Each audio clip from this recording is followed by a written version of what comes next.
Hi everyone, నేను మీ నందితాని, international certified yoga instructor మరియు dietitian. ఈరోజు మనం ఒక కొత్త ఆసనం నేర్చుకోబోతున్నాం. ఈ ఆసన ప్రాక్టీస్ చేసే ముందు దీనివల్ల వచ్చే బెనిఫిట్స్ అయితే చూద్దాం. మనకి అబ్డోమినల్ దగ్గర ఉండే ఫ్యాట్, దీంతో పాటు హిప్ దగ్గర ఉండే ఫ్యాట్ తగ్గడానికి అండ్ మనకి ఇర్రెగ్యులర్ పీరియడ్స్ని రెగ్యులర్ చేయడానికి, ఏదైనా హార్మోన్ ఇంబ్యాలెన్స్ ఉన్నప్పుడు మనకి ఇర్రెగ్యులర్ పీరియడ్స్ వస్తూ ఉంటాయి. సో ఇర్రెగ్యులర్ పీరియడ్స్ని రెగ్యులేట్ చేయడానికి అండ్ మన అబ్డామిన్ మజిల్స్ని టోన్ చేయడానికి, దీంతోపాటు మన యూటరస్ హెల్త్ని ఇంప్రూవ్ చేయడానికి ఇది ద బెస్ట్ ఆసన. దీన్ని నౌకాసన అని అంటారు. ఈ ఆసన రోజు 5 నుంచి 10 మినిట్స్ ప్రాక్టీస్ చేయడం వలన చాలా వరకు అయితే మనకి అబ్డామిన్ దగ్గర ఉన్న ఫ్యాట్, స్టబాన్ ఫ్యాట్ కూడా కంట్రోల్లో ఉంటుంది. అక్కడ మనకు ఒక మంచి షేప్ కూడా వస్తుంది అనమాట.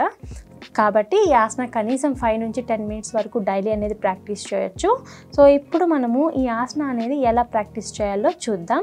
నార్మల్గా మనం కూర్చున్న తర్వాత సిట్టింగ్ నుంచి జస్ట్ దండాసన, మన లెగ్స్ని స్ట్రెచ్ చేయాలి.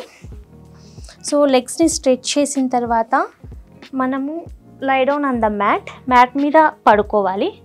పడుకున్న తర్వాత డీప్ ఇన్హేల్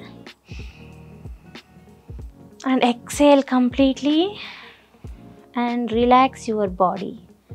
మనము జస్ట్ మన బాడీకి రిలాక్సేషన్ ఇవ్వాలి. సో ఇప్పుడు మళ్ళీ మనము deep inhale and hold the breath. మన బ్రీత్ని మనం హోల్డ్ చేయాలి. ఐస్ అనేది ఓపెన్లో ఉండాలి.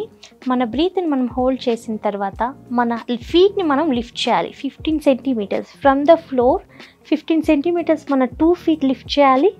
అండ్ హెడ్ని కొద్దిగా లిఫ్ట్ చేసి మన బోత్ హ్యాండ్స్ మన ఫీట్కి ఆపోజిట్లో అండ్ డైరెక్ట్ మన ఫీట్కి ఎదురుగా ఉంచుకోవాలి.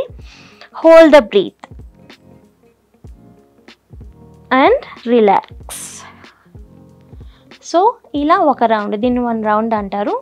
ఈ ఆసనం ప్రాక్టీస్ చేసేటప్పుడు మనము డీప్గా ఇన్హేల్ చేసిన తర్వాత ఫీట్ లిఫ్ట్ చేసి బ్రీత్ని హోల్డ్ చేసిన బ్రీత్ని 5 కౌంట్స్ వరకు, 5 to 10 కౌంట్స్ వరకు మనం ఇలాగే బ్రీత్ హోల్డ్ చేసి ఈ పొజిషన్లో ఉండాలి. తర్వాత slow down and exhale, relax. So asana చేసిన తర్వాత turn your right side and slowly come back to sitting position.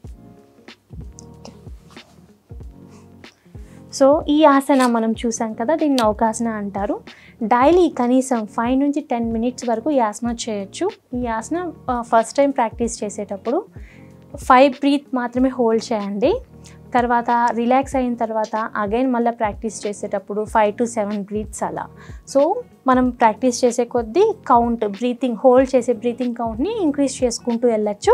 First time మనం ప్రాక్టీస్ చేసేటప్పుడు మాత్రం 5 బ్రీత్స్తో మాత్రం కౌంట్ చేయండి. ఎందుకంటే ఫస్ట్ టైం చేసే వాళ్ళకి బ్రీత్ని హోల్డ్ చేయడం కొద్దిగా కష్టం అవుతుంది కాబట్టి. సో ఈ ఆసన వల్ల మనకి చాలా బెనిఫిట్స్ ఉంటాయి. అబ్డోమిన్ ఫ్యాట్ తగ్గుతుంది, హార్మోన్ ఇన్బ్యాలెన్స్ బ్యాలెన్స్ చేసుకోవచ్చు.